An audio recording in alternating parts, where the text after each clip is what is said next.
This is the story of a monk. A monk is one who renounces everything and makes only one thing his goal. No person becomes a monk unnecessarily.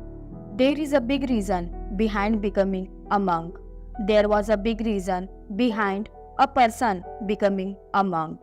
Before becoming a monk, that person's mind had made him do many wrong things and committed many sins. That person's mind had become his master and he was the slave of his mind.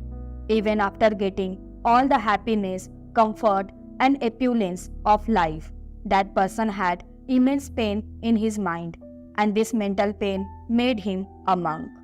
After becoming a monk, that person got away from the worldly world, went to live in the forest, meditated, and performed different types of practice and exercise.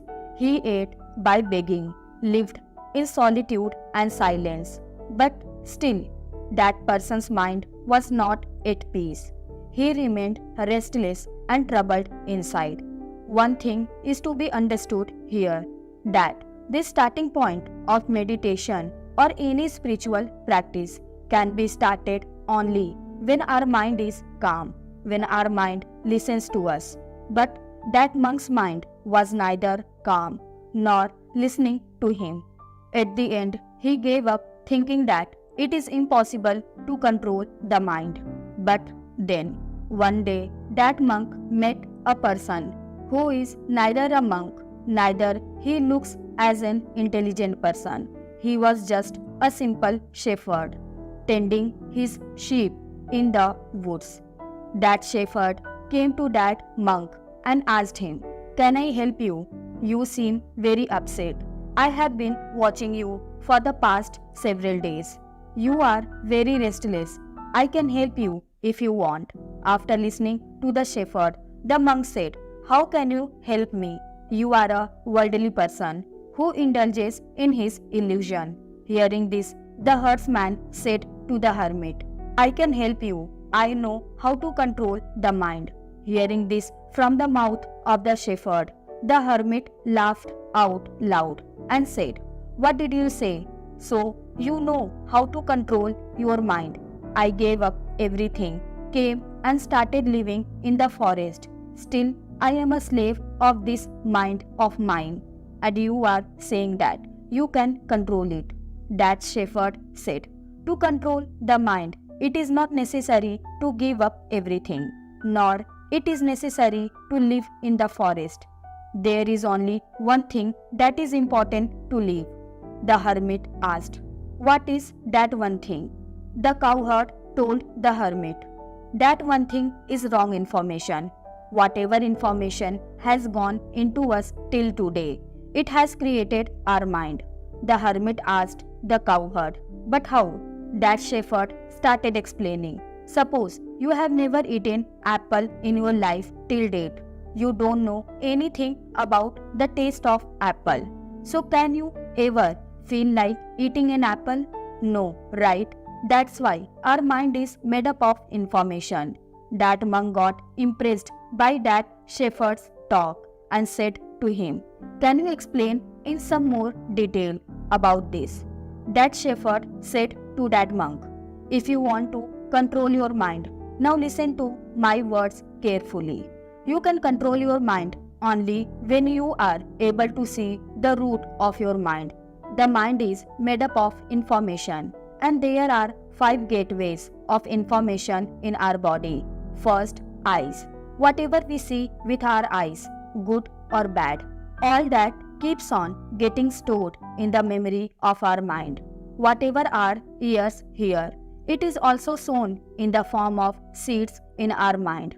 Whatever we taste once, it gets imprinted in the memory of our mind. The fourth is the nose. Whatever we smell, it all gets registered in our mind. And the fifth is the skin.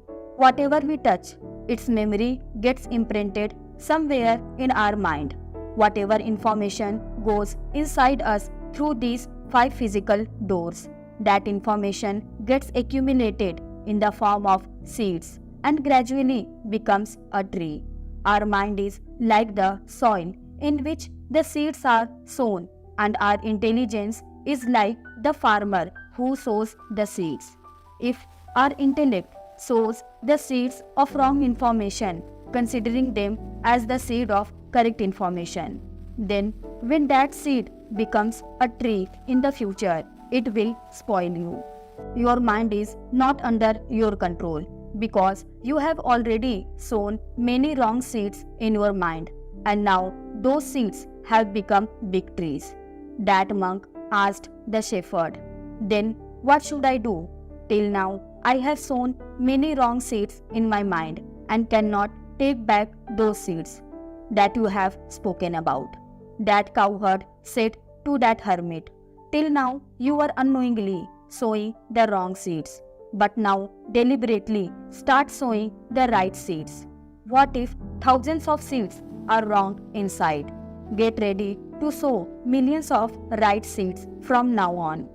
All you have to do is pay attention to what information is going into you through these 5 doors throughout the day, and whatever the information that is going inside is correct or not." That monk asked, "How long will this have to be done?" That shepherd said, "Whole life. Just as you give good food to your stomach every day, similarly you have to give good food to your mind every day. That is right information and right thoughts. Every day, every moment in your life, you will get only 2 choices, one of which will be right for you and the other will be wrong. But you have to choose the right option every time. Always remember this.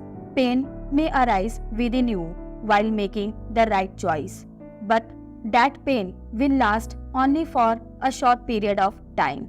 So, no matter how much pain you feel inside, you have to make the right choice every time.